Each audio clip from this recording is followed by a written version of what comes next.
Harish, the best academy. Hi everyone, welcome to Harish academy. ఈరోజు current అఫైర్స్లో భాగంగా each and every టాపిక్ని మనము డీటెయిల్గా డిస్కస్ చేసుకుందాం. ఇవాళ మన ఫస్ట్ టాపిక్ పాలిటిక్స్ సంబంధించి ఒక ఇంపార్టెంట్ కరెంట్ అఫైర్. రాజకీయాలలో ఏ నాయకులైతే నేరారోపణలు ఫేస్ చేస్తూ ఉన్నారో those who are facing criminal charges, ముఖ్యంగా ఈ రాజకీయాల్లో ఎక్కువగా ఇప్పుడు మీరు అబ్జర్వ్ చేస్తే ఈ నేర ఆరోపణలు ఫేస్ చేస్తూ ఉన్న పొలిటీషియన్స్ ఎక్కువైపోయారు.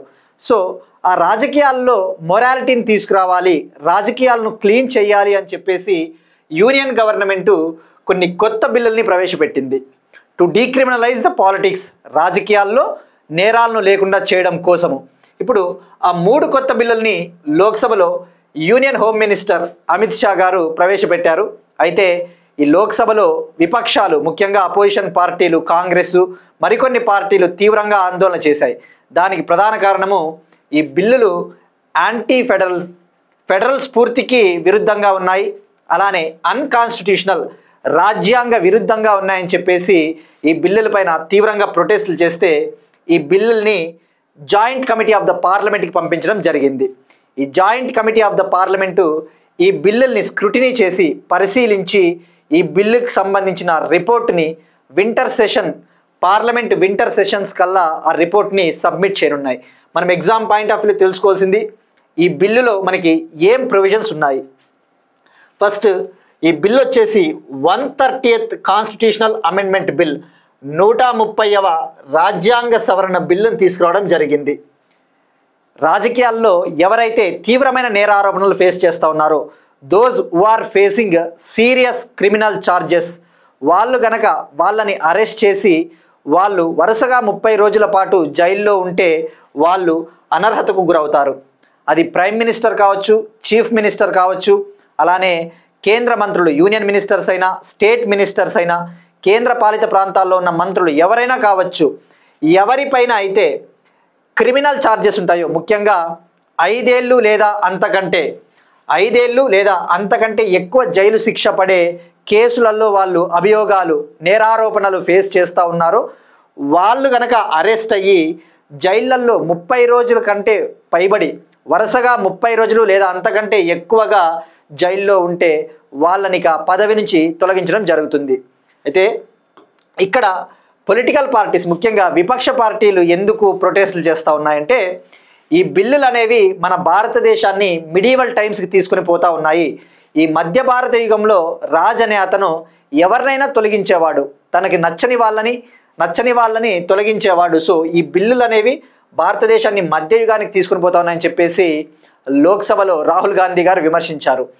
ఆయన ఏమన్నా అంటే these bills are taking India to the medieval times during those times when king used to remove anybody at his own will, తనకి నచ్చిన వాళ్ళని తొలగించేవాడు అనమాట. మరి మనకి అసలు ఈ బిల్లులో ఏముంది?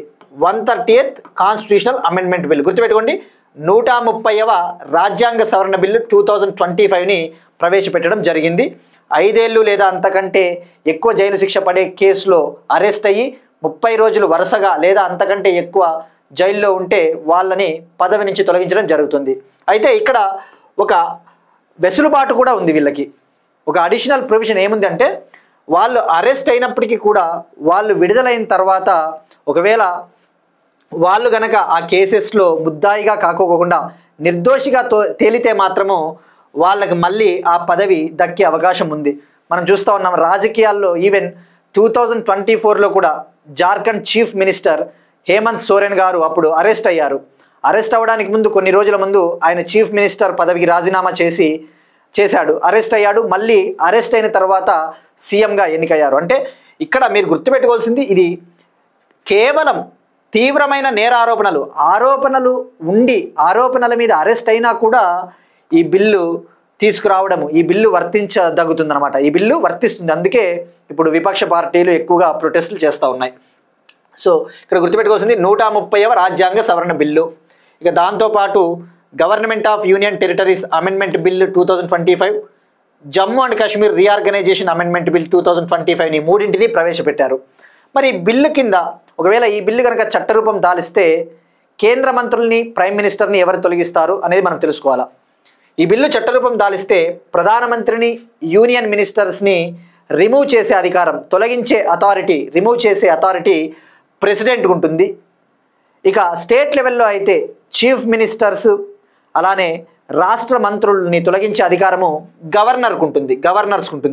ఇక కేంద్ర పాలిత ప్రాంతాల్లో ఎక్కడైతే లెజిస్లేచర్ ఉంటుందో, ఫర్ ఎగ్జాంపుల్ ఢిల్లీ, పుదుచ్చేరి, ఇటువంటి చోట్ల వాళ్ళు గనక ఈ కేసులు ఫేస్ చేసి అరెస్ట్ అయితే వాళ్ళని తొలగించే అధికారము లెఫ్టినెంట్ గవర్నర్స్ చేతిలో ఉంటుంది.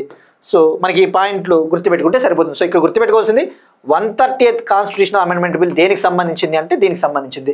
ఇక మీరు అబ్జర్వ్ చేస్తే ఇటీవల వరుసగా కాన్స్టిట్యూషనల్ అమెండ్మెంట్ బిల్స్ గురించి మనం ఎక్కువగా డిస్కస్ చేసుకుంటున్నాం. లింకప్ అనేది మీకు ఈజీగా అర్థమవుతుంది. ఇటీవల మనము 128th కాన్స్టిట్యూషనల్ అమెండ్మెంట్ బిల్ గురించి తెలుసుకున్నాం. 128వ రాజ్యాంగ సవరణ bill 2023, 128th constitutional amendment bill 2023 గురించి డిస్కస్ చేసుకున్నాం. ఇదేమని చెప్తుంది? నారీ శక్తి వందన్ అభియాన్, నారీ శక్తి వందన్ అధినియంకి సంబంధించి, అంటే మహిళలకి లోక్సభ మరియు స్టేట్ లెజిస్లేటివ్ అసెంబ్లీలలో 1/3 రిజర్వేషన్, 1/3 అంటే 33% మహిళలకి లోక్సభ, రాష్ట్రాల అసెంబ్లీలలో రిజర్వేషన్ కల్పించడానికి 128వ రాజ్యాంగ సవరణ బిల్లు 2023లో తీసుకుని వచ్చారు. ఇది పాస్ అయ్యింది. 106th కాన్స్టిట్యూషనల్ అమెండ్మెంట్ యాక్ట్గా 106వ రాజ్యాంగ సవరణ చట్టంగా ఇది పాస్ అయింది 2023. సో ఇది మనకి ఇంపార్టెంట్. ఇక 129th కాన్స్టిట్యూషనల్ అమెండ్మెంట్ బిల్ ఇది 2024లో ప్రవేశపెట్టారు. సైమల్టేనియస్ ఎలక్షన్స్కి సంబంధించి, ఏకకాల ఎన్నికలకు సంబంధించి దీన్ని జాయింట్ పార్లమెంటరీ కమిటీకి పంపించారు. దీనికి సంబంధించిన ఫైనల్ రిపోర్టు ఇంకా రావాల్సి ఉంది. ఇప్పుడు 130వది డీక్రిమినలైజేషన్ ఆఫ్ పాలిటిక్స్కి సంబంధించి. ఇక GST 122nd constitutional amendment bill ఏది? జిఎస్టీ మనం తెలుసుకున్నాం. 122వ రాజ్యాంగ సవరణ బిల్లు 2014 ఇది కూడా పాస్ అయ్యింది. 101వ రాజ్యాంగ సవరణ చట్టం, 101వ కాన్స్టిట్యూషనల్ అమెండ్మెంట్ యాక్ట్ ఏది అంటే జిఎస్టీ. సో గుర్తుపెట్టుకోండి, బిల్లు తెచ్చినప్పుడు ఒక నెంబర్ ఉంటుంది, ఆ బిల్లు పాస్ అయిన తర్వాత ఒక నెంబర్ ఉంటుంది. ఎందుకు? ఈ బిల్లు నెంబర్ ఏమో ఇక్కడ 128 ఉంది, కానీ చట్టం ఏమో 106 ఉంది. దానికి కారణము తెచ్చిన ప్రతి బిల్లు పాస్ కాదు కాబట్టి, అవ్వదు కాబట్టి కాన్స్టిట్యూషనల్ అమెండ్మెంట్ బిల్స్ ఎక్కువగా ఉంటాయి, కానీ కాన్స్టిట్యూషనల్ అమెండ్మెంట్ యాక్ట్స్ నెంబర్ తక్కువ ఉంటుంది. So this is first topic. Next one, జాతీయ మహిళా కమిషన్ సభ్యులుగా పివి సింధు, మహేష్ భగవత్ల నియామకం. National commission for women. ఈ నేషనల్ కమిషన్ ఫర్ ఉమెన్ అనేది ఒక స్టాచ్యుటరీ బాడీ, అటానమస్ బాడీ. ఇది మహిళల హక్కుల కోసం, ఉమెన్ రైట్స్ కోసము ఎఫర్ట్స్ పెడతా ఉన్న ఒక కమిషన్. ఇది national commission for women, 1990 national commission for women act 1990 ఆధారంగా ఇది ఏర్పాటైంది. 1992లో ఇది ఏర్పాటైంది నేషనల్ కమిషన్ ఫర్ ఉమెన్. దీని ముఖ్య ఉద్దేశం మహిళల హక్కులకు సంబంధించి సలహాలు, రికమెండేషన్స్ ఇస్తూ ఉంటుంది. దీనికి ప్రస్తుతం చైర్పర్సన్గా విజయా కిషోర్ రహత్కర్ గారు ఈమె ఉన్నారు. ఇక ఇప్పుడు ఈ జాతీయ మహిళా కమిషన్ సలహా కమిటీ సభ్యులుగా ఈ అడ్వైజరీ కమిటీలో 21 మెంబర్స్ ఉంటారు. ఆ 21 మెంబర్స్లో famous badminton player PV Sindhu, Telangana additional director general Mahesh Bhagwat గారు నియమితులయ్యారు, అపాయింట్ అయ్యారు. Next one, state specific, state current affairs, Telangana current affairs.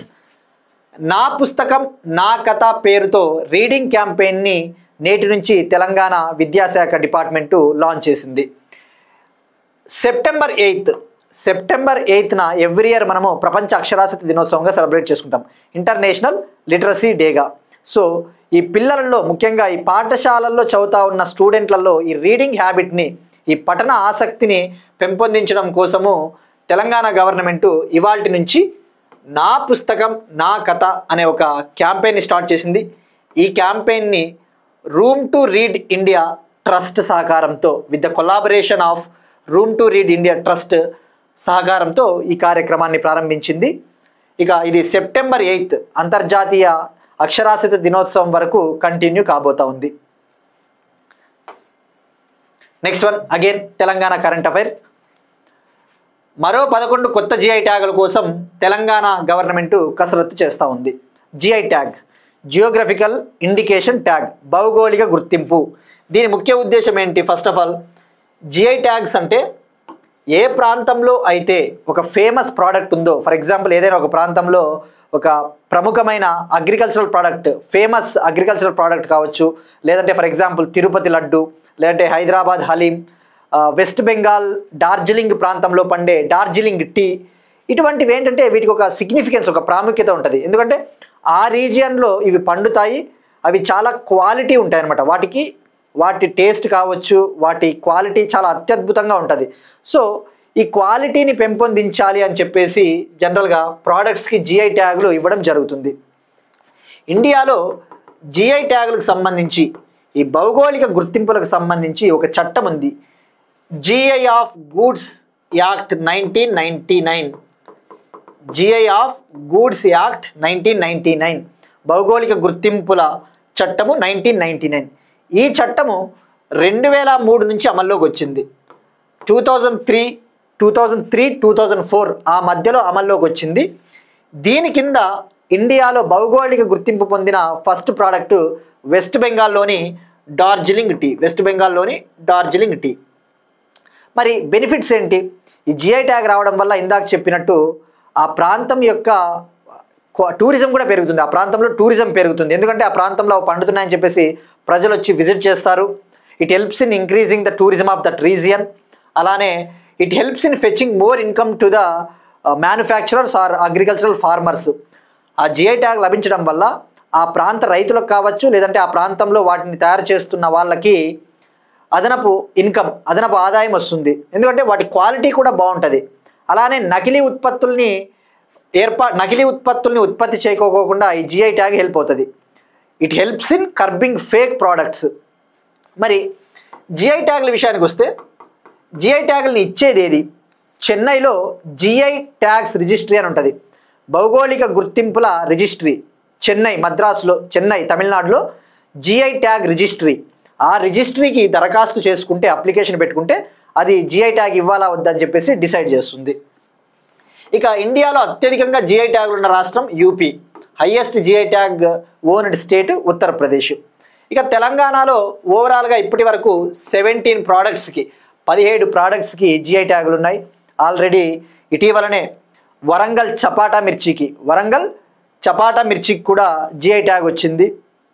ఇక ఇప్పుడు మరో కొన్ని ప్రోడక్ట్లు కూడా జిఐ ట్యాగ్ కావాలని చెప్పేసి ప్లాన్ చేస్తూ ఉన్నారు. అందులో ఆర్మూర్ పసుపు కావచ్చు, బాలానగర్ సీతాఫలము, నల్గొండ రకం బత్తాయి, ఇటువంటి వాటికి కూడా జిఐ ట్యాగ్ కావాలని చెప్పేసి Konda Laxman state Telangana horticulture university try చేస్తూ ఉంది. చెన్నైకి దరఖాస్తులు కూడా పంపింది. సో ఇక్కడ మీరు అబ్జర్వ్ చేస్తే నల్గొండ రకం బత్తాయి, ఇక్కడ ఈ నల్గొండలో, ఉమ్మడి నల్గొండ జిల్లాలో ఆసియాలోనే అతిపెద్ద బత్తాయి ఉత్పత్తి ప్రాంతం అట ఇది. బత్తాయి అంటే చీనీ పండ్లు కదా, ఆ చీనీ పండ్లని అత్యంత స్థాయిలో ఉత్పత్తి చేస్తూ ఉన్న ప్రాంతము ఉమ్మడి నల్గొండట, ఆసియాలోనే. సో ఇక్కడ మనకిది ఎగ్జామ్ పాయింట్ ఆఫ్ వ్యూలో ఈ 11 కొత్త జిఐ ట్యాగులు ఇంకా రాలేదు, ప్రయత్నాలు చేపడుతున్నప్పటికీ మనం ఎగ్జామ్ పాయింట్ ఆఫ్ వ్యూలో ఇవన్నీ తెలుసుకోవాలి. స్టాటిక్ పాయింట్స్ అన్నీ హెల్ప్ అవుతాయి. Next one, Andhra Pradesh current affairs. Andhra Pradesh ముఖ్యమంత్రి రతన్ టాటా ఇన్నోవేషన్ హబ్ను ప్రారంభించారు. ఆంధ్రప్రదేశ్ గవర్నమెంటు స్టార్టప్లని ప్రోత్సహించడం కోసం, ఈ అంకుర సంస్థల్ని ఇంప్రూవ్ చేయడం కోసము, ప్రోత్సహించడం కోసము ఒక పాలసీని లాంచ్ చేసింది. ఆ పాలసీ వచ్చేసి AP innovation and startup policy. 2024 to 2029 validity గుర్తుపెట్టుకోండి. 2024 నుంచి 2029 వరకు దీని వ్యాలిడిటీ. ఇప్పుడు ఆ స్టార్టప్లని, ఇండస్ట్రీలని ప్రోత్సహించడం కోసం, అభివృద్ధి చేయడం కోసము రతన్ టాటా ఇన్నోవేషన్ హబ్ని గుంటూరు డిస్టిక్ మంగళగిరి వద్ద ప్రారంభించారు. ఇక అలానే 5 రీజనల్ సెంటర్లను కూడా, ఈ అంకుర సంస్థలను ప్రోత్సహించడం కోసం 5 రీజనల్ సెంటర్లని విశాఖపట్నం, విజయవాడ, తిరుపతి, రాజమహేంద్రవరం, అనంతపూర్లో ప్రారంభించారు. సో మనకి రతన్ టాటా ఇన్నోవేషన్ హబ్ ఎక్కడ అంటే మంగళగిరి. ఈ పాలసీ గుర్తుంచుకోవాలి. ఇక స్టార్టప్ల విషయానికి వస్తే మనకి డెఫినేషన్ చాలా ఇంపార్టెంట్. అసలు స్టార్టప్, అంకుర సంస్థ అంటే ఏంటి? ఇది ఎక్కువగా ఈ టర్మ్ వింటూ ఉంటాం. ఈ స్టార్టప్ అంటే ఒక ప్రైవేట్ లిమిటెడ్ కంపెనీ, ఒక ప్రైవేట్ లిమిటెడ్ కంపెనీ, ఏ కంపెనీ అయితే ఏర్పాటయ్యి ఇంకా 10 ఏళ్ళు గడవలేదో, ఏర్పాటు అయ్యి 10 ఏళ్ళు గడవలేదు అంటే దాని లైఫ్ స్పాన్ 10 ఏళ్ల లోపు ఉంటే లెస్ దాన్ 10 ఇయర్స్, అలానే యాన్యువల్ టర్నోవర్, అది ఏర్పాటైన నాటి నుండి యాన్యువల్ టర్నోవర్, ఆ వార్షిక టర్నోవరు 100 కోట్ల లోపు ఉంటే దాన్ని స్టార్టప్గా పరిగణిస్తారు. మనకి కండిషన్స్ ఇంపార్టెంట్. ఇక ఇండియాలో స్టార్టప్ ఇండియా స్కీమ్ని జనవరి 16, 2016 లాంచ్ చేశారు. ప్రైమ్ మినిస్టర్ నరేంద్ర మోడీ గారు 2016 జనవరి 16న స్టార్టప్ ఇండియా స్కీమ్ని లాంచ్ చేశారు. ఇక ప్రతి సంవత్సరం కూడా జనవరి 16ని నేషనల్ స్టార్టప్ డేగా సెలబ్రేట్ చేసుకుంటాం, జాతీయ అంకుర సంస్థ దినోత్సవంగా సెలబ్రేట్ చేసుకుంటాం. నెక్స్ట్ వన్, ఎకానమీకి సంబంధించి ఎకానమీ కరెంట్ అఫైర్స్. భారతదేశము మరియు యురేషియన్ ఆర్థిక సంఘం వాణిజ్య ఒప్పంద చర్చలు ప్రారంభం కానున్నాయి. ఇండియా యురేషియన్ ఎకనామిక్ యూనియన్ మధ్య ఒక ఫ్రీ ట్రేడ్ అగ్రిమెంట్, స్వేచ్ఛా వాణిజ్య ఒప్పందం తీసుకురావాలని చెప్పేసి దీనికి సంబంధించి నెగోసియేషన్స్, చర్చలు ప్రారంభం అవ్వడం కోసము టర్మ్స్ ఆఫ్ రెఫరెన్స్ పైన సంతకాలు చేశాయి దేశాలు, ఇండియా మరియు యురేషియన్ ఎకనామిక్ యూనియన్ కంట్రీస్. ఇక్కడ ఫ్రీ ట్రేడ్ అగ్రిమెంట్, స్వేచ్ఛా వాణిజ్య ఒప్పందం. ఇటీవల ఇండియా పైన అమెరికా 50% టారిఫ్స్ వేసింది. ముఖ్యంగా రష్యాతో మనము ట్రేడ్ చేస్తూ ఉన్నాం, వాణిజ్యం చేస్తూ ఉన్నాం అని చెప్పేసి. ఇప్పుడు ఈ యురేషియన్ ఎకనామిక్ యూనియన్తో కనుక మనము ఫ్రీ ట్రేడ్ అగ్రిమెంట్ కుదుర్చుకుంటే మనకి వాణిజ్యం ఇంప్రూవ్ అవుతుంది అని చెప్పేసి ప్లాన్ చేస్తూ ఉన్నారు. మనకి ఎగ్జామ్ పాయింట్ ఆఫ్ వ్యూలో ఆ యురేషియన్ ఎకనామిక్ యూనియన్లో ఏ కంట్రీస్ ఉన్నాయి? యురేషియన్ అంటేనే పేర్లోనే ఉంది, యూరప్, ఆసియా ప్రాంతాలకు సంబంధించిన కంట్రీస్. ఇందులో Russia, Armenia, Belarus, Kazakhstan, Kyrgyzstan. Russia, Armenia, Belarus, Kazakhstan, Kyrgyzstan, ఈ 5 దేశాల కూటమి, ఈ 5 దేశాల అలయన్సే యురేషియన్ ఎకనామిక్ యూనియన్. ఇప్పుడు మనకి యురేషియన్ ఎకనామిక్ యూనియన్కి మధ్య ఫ్రీ ట్రేడ్ అగ్రిమెంట్ చర్చలు ప్రారంభం కానున్నాయి. నెక్స్ట్ వన్, ఎనర్జీకి సంబంధించి ఎనర్జీ రిలేటెడ్ కరెంట్ అఫైర్. ఈ సంవత్సరం చివరి నాటికి భారతదేశంలో పరిశోధనా కేంద్రాన్ని ఏర్పాటు చేయనున్న అంతర్జాతీయ సౌర కూటమి. By this year end international solar alliance is going to set up research hub in India. International solar alliance, దీని headquarters Gurugram, Haryana. ISA అంతర్జాతీయ సౌర కూటమి 2015 COP 21 సదస్సు, COP 21వ సదస్సు జరిగింది ప్యారిస్లో. అప్పుడు ఇండియా, ఫ్రాన్స్ కలిసి ఏర్పాటు చేసిన కూటమిది. ISA headquarters Gurugram. ఇటీవల ఐఎస్ఏలో 107వ కంట్రీగా మాల్డోవా కంట్రీ జాయిన్ అయింది, మాల్డోవా. మరి ఇప్పుడు రీసెర్చ్ హబ్ ఏంటి? ఆల్రెడీ మనకి గురుగ్రామ్ హెడ్ క్వార్టర్స్గా ఉంది. మరి రీసెర్చ్ హబ్ ఏంటి? రీసెర్చ్ హబ్ అంటే ఇక ఈ సౌర రంగానికి సంబంధించి, సోలార్ ఎనర్జీకి సంబంధించి ఏ పరిశోధనలు, ఏ రీసెర్చ్ చేయాలన్నా కూడా ఒక హబ్ ఉండాలి, ఒక పరిశోధన కేంద్రం ఉండాలని చెప్పేసి ఇండియాలో ఏర్పాటు చేయబోతా ఉంది. అలానే 17 కంట్రీలలో, 17 దేశాలలో 17 సెంటర్ ఆఫ్ ఎక్సలెన్సెస్ను ఏర్పాటు చేయబోతా ఉంది ఐఎస్ఏ. ఇయర్ ఎండ్కి ఆ డీటెయిల్స్ అన్నీ వస్తాయి. సో ఇక్కడ మనకు గుర్తుపెట్టుకోవాల్సింది ఐఎస్ఏ గురించి. ఇక రీసెర్చ్ హబ్ అంటే ఇది silicon valley for solar energy లాగా పనిచేస్తుంది. ఇప్పుడు ఏ విధంగా అయితే అమెరికాలో సిలికాన్ వ్యాలీ ఉందో ఈ ఐటీ సంస్థలను ప్రోత్సహించడం కోసం సోలార్ ఎనర్జీకి సంబంధించి సిలికాన్ వ్యాలీ లాగా ఈ రీసెర్చ్ హబ్ యాక్ట్ చేయబోతా ఉంది. ఇక సోలార్ ఎనర్జీ విషయానికి వస్తే మనం నిన్ననే డిస్కస్ చేసుకున్నాం. ఆగస్టు 20 అక్షా ఊర్జా దివాస్, జాతీయ రెన్యూబుల్ ఎనర్జీ దినోత్సవము. ఇక సోలార్ ఎనర్జీ విషయానికి వస్తే ఇండియా ప్రపంచంలో 3rd ప్లేస్లో ఉంది. In solar energy production India is at 3rd place in the world. అదే విండ్ ఎనర్జీ ప్రొడక్షన్లో అయితే ఇండియా 4th ప్లేస్లో ఉంది. ఈ విండ్ ఎనర్జీ ప్రొడక్షన్లో ఇండియా 4th ప్లేస్లో ఉంది. ఇప్పుడు ఒక క్వశ్చన్ చూద్దాం. ఇది మనము నిన్న డిస్కస్ చేసినదే. సస్టైనబుల్ ఏవియేషన్ ప్లాంట్కి సంబంధించి సుస్థిర ఇంధన విమాన ప్లాంట్. భారతదేశం మొట్టమొదటి సస్టైనబుల్ ఏవియేషన్ ఫ్యూయల్ ప్లాంట్ను పానిపట్, హర్యానా వద్ద ఏ ప్రభుత్వ రంగ సంస్థ ఏర్పాటు చేస్తోంది? India's first sustainable aviation fuel plant is going to setup at Panipat Haryana by which public sector undertaking. ఇది ట్రై చేయండి. అలానే ఈ పబ్లిక్ సెక్టార్ కంపెనీ నిన్న ఒక విమానయాన కంపెనీతో ఒక ఒప్పందం కూడా కూర్చుకుంది. ఆ విమానయాన కంపెనీ ఏది? ఇక అలానే తేజాస్ మార్క్ 1A డీల్కి సంబంధించి తేజాస్ మార్క్ 1A ఇది ఏ టైప్ ఆఫ్ జెట్, అసలు ఏంటిది ఇది? దీన్ని ఎవరు డెవలప్ చేస్తూ ఉన్నారు? దీన్ని ఎవరు అభివృద్ధి చేస్తూ ఉన్నారు? కానీ నిన్న అడిగిన క్వశ్చన్, అడవి గుర్రాలు కనబడే ఏకైక ప్రదేశం at which place feral horses will find. Feral horses కనబడే ఏకైక ప్రాంతము Dibru Saikhowa national park. Dibru Saikhowa national park Assam. ఇక కజిరంగా నేషనల్ పార్కు ఇది అస్సాము. దీనికి ఒక ప్రాముఖ్యత ఉంది. నిన్న మనం చెప్పుకున్నాం, జనరల్గా Kaziranga national park Assam, 1 horn రైనోలు ఎక్కువగా ఉండే ప్రాంతము, అది అందరికీ తెలిసిన కరెంట్ అఫైర్. కానీ దీనికి ఇటీవల ఒక ప్రాముఖ్యత ఉంది, మనం డిస్కస్ చేసుకున్నాం ప్రీవియస్ క్లాసెస్లో. భారతదేశంలో మొట్టమొదటి గ్రాస్ ల్యాండ్ బర్డ్ సెన్సస్ ఎక్కడ జరిగింది? భారతదేశంలో మొట్టమొదటి గడ్డి భూముల పక్షుల సర్వే, ఆ సెన్సస్ ఎక్కడ జరిగింది అంటే కజిరంగా. ఆ సర్వేలో భాగంగా 43 జాతులకు చెందిన బర్డ్స్ని సర్వే చేశారు, ఫైండ్ అవుట్ చేశారు. సో ఇది. ఇక పొబితోరా వైల్డ్ లైఫ్ శాంక్చురీ అంటే ఇది కూడా అస్సాం. ఇక్కడ 1 హార్న్ రైనోలు అధిక సాంద్రత ఉంటుంది. అత్యధిక 1 హార్న్ రైనోస్ సాంద్రత కలిగిన ప్రాంతము Pobitora wildlife sanctuary. Highest density of 1 horn rhinos at Pobitora. ఇక సిమ్లీపాల్ నేషనల్ పార్క్ ఒడిషా. దీన్ని ఇటీవలనే 107వ నేషనల్ పార్క్గా ప్రకటించారు. Recently Simlipal national park declared as 107th national park. So మనం ఎందుకు ఇట్లాంటివి ఫ్రేమ్ చేస్తున్నామంటే ప్రతిసారి వేరే నేషనల్ పార్కులు వేరేటివి కూడా ఇవ్వచ్చు, కానీ ఇవి న్యూస్లో ఉన్నాయి. ఎందుకున్నాయంటే వీటికి ఒక ప్రాముఖ్యత ఉంది. మీరు చూస్తే 107వ national park, bird census, grassland bird census. So అవి స్పెసిఫిక్గా ఇటీవల కాలంలో వార్తల్లో ఉంటాయి కాబట్టి ఇవి ఆప్షన్స్గా ఇచ్చినప్పుడు మనకి ఆన్సర్ని ఎక్స్ప్లెయిన్ చేసినప్పుడు ఈ 3 కూడా కవర్ అయిపోతాయి అని చెప్పేసి అది మెయిన్ ముఖ్య ఉద్దేశము. అదర్వైజ్ లేదంటే వేరే ఆప్షన్స్ కూడా ఇవ్వవచ్చు, బట్ మనకి ప్రతి క్వశ్చన్ ఒక్కటైనా మనకి డిఫరెంట్ కరెంట్ అఫైర్స్ కవర్ అవుతాయి.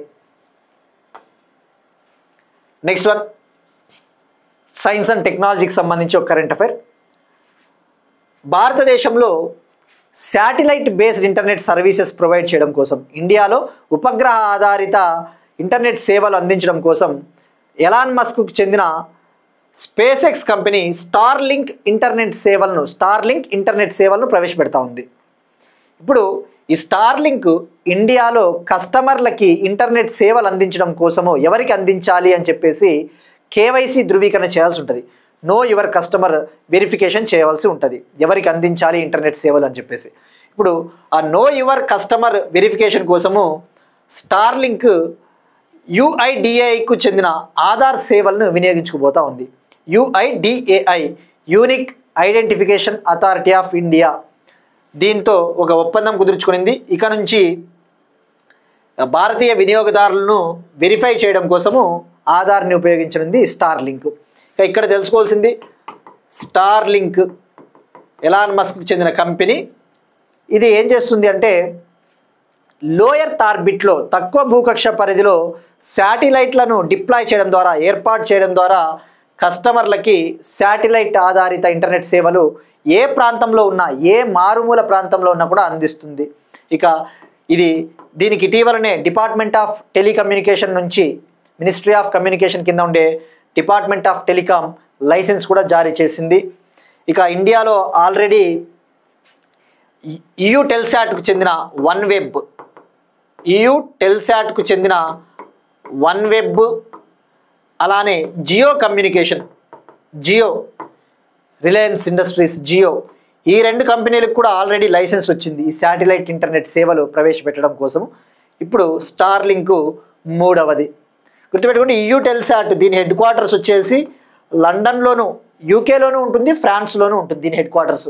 యూకే మరియు ఫ్రాన్స్లో ఇది ఉందన్నమాట EU టెల్సాట్.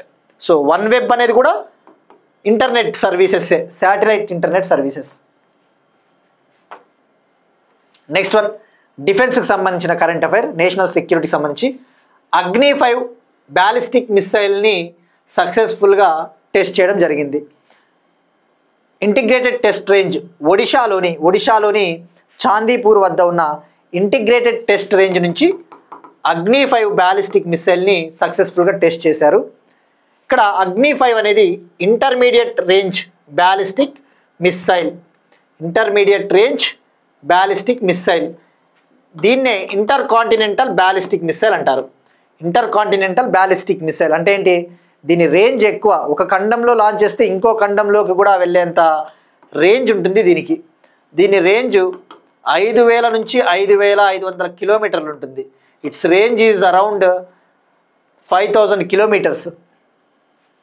మరి ఇప్పుడు ఏం చేయబోతా ఉన్నారు దీని ద్వారా అంటే, దీనికి ఒక స్పెసిఫికేషన్, ఒక ప్రాముఖ్యత కూడా ఉంది. ఈ అగ్ని 5 బ్యాలిస్టిక్ మిసైల్కి ప్రాముఖ్యత ఏంటంటే, ఇది multiple independently targetable reentry launch vehicle. ఈ అగ్ని 5 బ్యాలిస్టిక్ మిసైల్ అనేది multiple independently targetable reentry launch vehicle. అంటే ఇది ఒక టెక్నాలజీ. ఈ టెక్నాలజీ ద్వారా ఏంటంటే, ఒక అగ్ని 5 బ్యాలిస్టిక్ మిసైల్లో మల్టిపుల్ వార్ హెడ్స్ని ఫిక్స్ చేయవచ్చు. ఒక అగ్ని 5 బ్యాలిస్టిక్ మిసైల్లో మల్టిపుల్ అంటే ఎన్ని కావాలంటే అన్ని న్యూక్లియర్ వార్ హెడ్లు అంటే పేలోడ్లు. ఇప్పుడు శత్రు దేశాలకు చెందిన మిసైల్స్ని, ఏవైనా ప్రాంతాలని నాశనం చేయాలి అంటే ఈ మిసైల్లో పేలోడ్లని ఉంచుతారు. ఇది మల్టిపుల్ వార్ హెడ్స్ని మోసుకొని పోతుందట. మల్టిపుల్ న్యూక్లియర్ వార్ హెడ్స్, గుర్తుపెట్టుకోండి, న్యూక్లియర్ అణ్వాయుధాలను మోసుకుని పోయే సామర్థ్యం దీనికి ఉంటుంది. మల్టిపుల్ వార్ హెడ్స్ని తీసుకుపోయి మల్టిపుల్ టార్గెట్స్ని, ఎన్ని టార్గెట్లనైనా ఏకకాలంలో నాశనం చేస్తుంది. మల్టిపుల్ టార్గెట్స్ని సైమల్టేనియస్గా ఏకకాలంలో ఈ మల్టిపుల్ వార్ హెడ్స్ని లాంచ్ చేస్తుంది అనమాట. ఇది దీని ఇంపార్టెన్స్ అనమాట. ఇది అగ్ని 5 బ్యాలిస్టిక్ మిసైల్. సో ఇక్కడ గుర్తుపెట్టుకోవాల్సింది, ఎక్కడి నుంచి లాంచ్ చేశారంటే ఒడిషా. అగ్ని 5 అనేది surface to surface missile. Agni missile surface to surface integrated guided missile development program ఉంది కదా, 1983లో లాంచ్ చేశారు అబ్దుల్ కలాం గారి సారథ్యాన.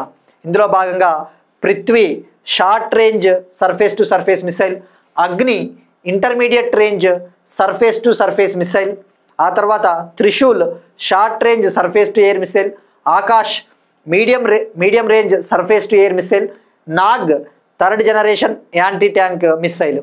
ఇవి IGMDP గురించి. ఇక ఈ కండక్ట్ చేసింది, ఈ టెస్ట్ని నిర్వహించింది స్ట్రాటజిక్ ఫోర్సెస్ కమాండ్. ఈ సక్సెస్ఫుల్గా నిర్వహించింది ఎవరు అంటే స్ట్రాటజిక్ ఫోర్సెస్ కమాండ్ నేతృత్వంలో DRDO నిర్వహించడం జరిగింది. నెక్స్ట్ వన్, హెల్త్ అండ్ డిసీజెస్కి సంబంధించిన కరెంట్ అఫైర్, ఆరోగ్య రంగానికి మరియు వ్యాధులకు సంబంధించిన కరెంట్ అఫైర్. అరుదైన వ్యాధులకు 4 కొత్త మందులు అందుబాటులోకి వచ్చాయట. NITI Aayog health department member VK Paul గారు ప్రకటించారు. అరుదైన వ్యాధులు, వీటిని రేర్ డిసీజెస్ అంటారు. అంటే ఇప్పుడు తలస్సేమియా, కొన్ని జెనెటిక్ డిజార్డర్స్ ఉంటాయి కదా, తలస్సేమియా లేదంటే విల్సన్స్ వ్యాధి, సిస్టిక్ ఫైబ్రోసిస్ ఇటువంటి కొన్ని వ్యాధుల్ని అరుదైన వ్యాధులుగా గుర్తించారు. వీటిని రేర్ డిసీజెస్ అంటారు. ఈ రేర్ డిసీజెస్ని కంట్రోల్ చేయడం కోసము, వీటికి చికిత్స అందించడం కోసము 2021 మార్చిలో హెల్త్ అండ్ వెల్ఫేర్ మినిస్ట్రీ, ఆరోగ్య మంత్రిత్వ శాఖ national policy for rare diseases తీసుకొని వచ్చింది. ఈ పాలసీ కింద 63 అరుదైన వ్యాధుల్ని గుర్తించారు. ఈ పాలసీ కింద 63 రేర్ డిసీజెస్ని యాడ్ చేశారు. ఇక 2023లో నీతి ఆయోగ్ ఈ 63 రేర్ డిసీజెస్లో 13కి అధిక ప్రాధాన్యత ఇచ్చింది. Out of the 63 rare diseases, NITI Aayog gave priority to 13 rare diseases in 2023. ఇక ఇప్పుడు 4 కొత్త మందులు వచ్చాయట, అందుబాటులో ఉన్నాయట. ఆల్రెడీ 7 అరుదైన వ్యాధులకు 5 డ్రగ్స్ అందుబాటులో ఉన్నాయట. ఇప్పుడు మరో 4 అందుబాటులోకి వచ్చాయి. సో ఇక్కడ గుర్తుపెట్టుకోవాల్సింది, ఈ పాలసీని ఎప్పుడు తెచ్చారు? 2021. ఇందులో ఎన్ని డిసీజెస్ ఉన్నాయంటే 63. అందులో మళ్ళీ అధిక ప్రాధాన్యత కలిగినవి 13. నెక్స్ట్ వన్, 18వ international olympiad on astronomy and astrophysics, 18వ అంతర్జాతీయ ఖగోళ ఒలింపియాడ్. మనకి ఒలింపియాడ్స్ జరుగుతూ ఉంటాయి. మనకి ఏ విధంగా అయితే ఒలింపిక్స్ గేమ్స్ జరుగుతూ ఉంటాయో అట్లనే international maths olympiad, international chemistry olympiad అటువంటివి జరుగుతూ ఉంటాయి. ఇప్పుడు ఆగస్టు 11 నుంచి ఆగస్టు 21 వరకు, ఆగస్ట్ 11 నుంచి ఆగస్ట్ 21 వరకు ముంబైలో ఇంటర్నేషనల్ ఒలింపియాడ్ జరిగింది, ఇంటర్నేషనల్ ఆస్ట్రానమీ ఒలింపియాడ్. ఈ అంతర్జాతీయ ఖగోళ ఒలింపియాడులో 64 కంట్రీలకు చెందిన 300 మంది స్టూడెంట్స్ పాల్గొన్నారు. 64 దేశాలకు చెందిన 300 మంది స్టూడెంట్స్ పాల్గొన్నారు. వీళ్ళకి ఇక్కడ ఈ కాంపిటీషన్లో భాగంగా ఖగోళ శాస్త్రానికి సంబంధించిన ఆస్ట్రానమీ, ఆస్ట్రోఫిజిక్స్ అటువంటి వాటికి సంబంధించిన పోటీలు ఉంటాయి. విజేతలకి అవార్డ్స్ ఇవ్వడం కూడా జరుగుతుంది. అయితే భవిష్యత్తులో జరగబోయే ఇంటర్నేషనల్ ఆస్ట్రానమీ ఒలింపియాడ్ నుంచి ఇజ్రాయెల్ను సస్పెండ్ చేయడం జరిగింది. దీనికి ప్రధాన కారణం ఇజ్రాయెల్ అటాక్స్ చేస్తూ ఉంది కదా గాజా పైన, అందుకు ప్రతిగా, అందుకు రివెంజ్ అన్నట్టుగా, ఒక డిసిప్లినరీ యాక్షన్ అన్నట్టుగా ఇజ్రాయెల్ని అఫీషియల్గా సస్పెండ్ చేయడం జరిగింది. సో ఇక్కడ మనం గుర్తుపెట్టుకోవాల్సింది 18th ఇంటర్నేషనల్ ఒలింపియాడ్ ఎక్కడ? ముంబై. దీన్ని వర్చువల్గా ప్రైమ్ మినిస్టర్ మోడీ గారు ప్రారంభించారు. మరి దీన్ని నిర్వహిస్తున్నది ఎవరు అంటే Homi Bhabha centre for science education. Homi Bhabha centre for science education ఇది ముంబైలో ఉంటుంది. దీన్ని కండక్ట్ చేస్తూ ఉంది. ఇక ఇటీవలనే 66వ ఇంటర్నేషనల్ మ్యాథ్స్ ఒలింపియాడ్ కూడా జరిగింది. 66వ ఇంటర్నేషనల్ మ్యాథ్స్ ఒలింపియాడు ఆస్ట్రేలియాలో జరిగింది. మనం డిస్కస్ చేసుకున్నాం. 66వ ఇంటర్నేషనల్ మ్యాథ్స్ ఒలింపియాడు ఆస్ట్రేలియాలో జరిగింది. అలానే ఇంటర్నేషనల్ కెమిస్ట్రీ ఒలింపియాడ్ కూడా జరిగింది ఇటీవల. 57వ ఇంటర్నేషనల్ కెమిస్ట్రీ ఒలింపియాడు జూలై నెలలో యుఏఈలోని దుబాయ్లో జరిగింది. యుఏఈ కంట్రీలోని దుబాయ్లో జరిగింది. ఆ విషయం గుర్తుపెట్టుకోండి. Next one, facts oriented current affairs. ప్రయాణికులను తీసుకెళ్లే మొట్టమొదటి సీ గ్లైడర్ వెహికల్. ఇక్కడ మీరు అబ్జర్వ్ చేస్తే ఇది వాటర్లోనూ వెళ్తుంది, ఎయిర్లో కూడా ట్రావెల్ చేస్తుంది. అంటే ఉభయచర వెహికల్ అని చెప్పవచ్చు. అంటే it can travel in air also, through water also. మరి దీన్ని పేరు వచ్చేసి Regent Viceroy sea glider. Regent Viceroy sea glider. ఇది 12 మంది ప్యాసింజర్స్ని మోసుకెళ్తుంది. It can carry 12 passengers. It is an electric vehicle. ఇది పూర్తిగా ఎలక్ట్రిక్ వాహనము. దీన్ని అమెరికాలో రోడ్ ఐలాండ్లోని కొంతమంది డెవలప్ చేశారు. అమెరికాలోని రోడ్ ఐలాండ్ ప్రాంతానికి చెందిన డెవలపర్స్ దీన్ని డెవలప్ చేశారు. దీన్ని సక్సెస్ఫుల్గా అమెరికాలోని రోడ్ ఐలాండ్ వద్ద టెస్ట్ చేశారు. ఇది గుర్తుపెట్టుకోండి, ఇది ఎలక్ట్రిక్ ప్రోటోటైపు. ఇది పూర్తిగా ఎలక్ట్రిక్ సీ గ్లైడరు. 12 మందిని మోసుకొని పోతుంది. ఇది first passenger carrying sea glider. పేరు వచ్చేసి Regent Viceroy sea glider. Next one, స్పోర్ట్స్కి సంబంధించి అండర్ 20 వరల్డ్ రెజ్లింగ్ ఛాంపియన్షిప్ 2025లో భారతదేశానికి ఫస్ట్ గోల్డ్ మెడల్ అందించిన Tapasya. Under 20 world wrestling championship 2025 Bulgaria కంట్రీలో జరుగుతూ ఉంది. ఉమెన్స్ 57 kg కేటగిరీలో, మహిళల 57 kgల విభాగంలో తపస్య భారతదేశానికి ఫస్ట్ గోల్డ్ మెడల్ సాధించి పెట్టింది. నెక్స్ట్ వన్, అగైన్ స్పోర్ట్స్కి సంబంధించి ఫుట్బాల్లో అత్యధిక మ్యాచ్లు ఆడిన ఆటగాడిగా ప్రపంచ రికార్డు సృష్టించిన బ్రెజిల్ ఫుట్బాల్ ప్లేయర్ ఫాబియో.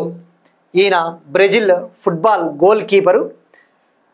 ఈయన 1391 మ్యాచ్లు ఆడి world record సృష్టించారంట.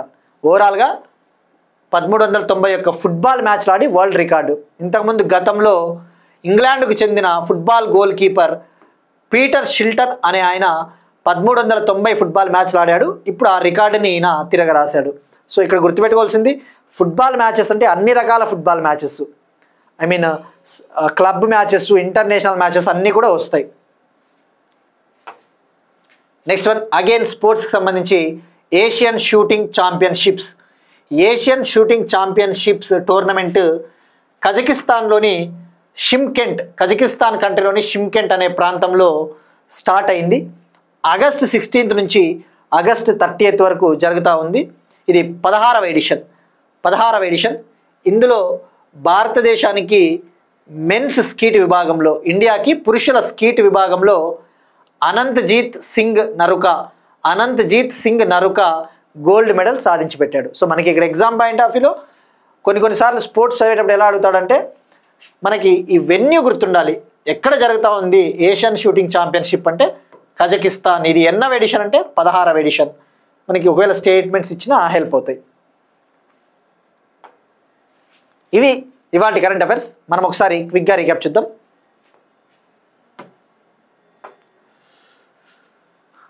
Decriminalisation of politics bills, నేరరహిత రాజకీయాల కోసం కొత్త బిల్లులు, జాతీయ మహిళా కమిషన్ సలహా కమిటీ సభ్యులుగా పివి సింధు, మహేష్ భగవత్ల నియామకం.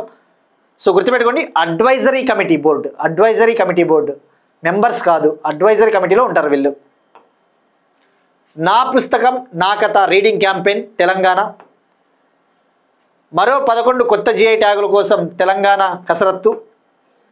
రతన్ టాటా ఇన్నోవేషన్ హబ్ను ప్రారంభించిన ఆంధ్రప్రదేశ్ ముఖ్యమంత్రి, గుంటూరు డిస్టిక్ మంగళగిరి వద్ద ప్రారంభించారు. India Eurasian economic union trade deal చర్చలు. ఈ సంవత్సరం చివరి నాటికి భారతదేశంలో పరిశోధనా కేంద్రాన్ని ఏర్పాటు చేయనున్న అంతర్జాతీయ సౌర కూటమి. Starlink internet services. Agni 5 ballistic missile, intercontinental ballistic missile. National policy for rare diseases 2021. 18వ international olympiad on astronomy and astrophysics. ప్రయాణికులను తీసుకెళ్లే మొట్టమొదటి sea glider Regent Viceroy sea glider. Under 20 world wrestling championship 2025లో ఇండియాకి ఫస్ట్ గోల్డ్ మెడల్ అందించిన తపస్య. ఫుట్బాల్లో అత్యధిక మ్యాచ్లు ఆడిన ఆటగాడిగా వరల్డ్ రికార్డ్ సృష్టించిన Brazil football goalkeeper Fabio.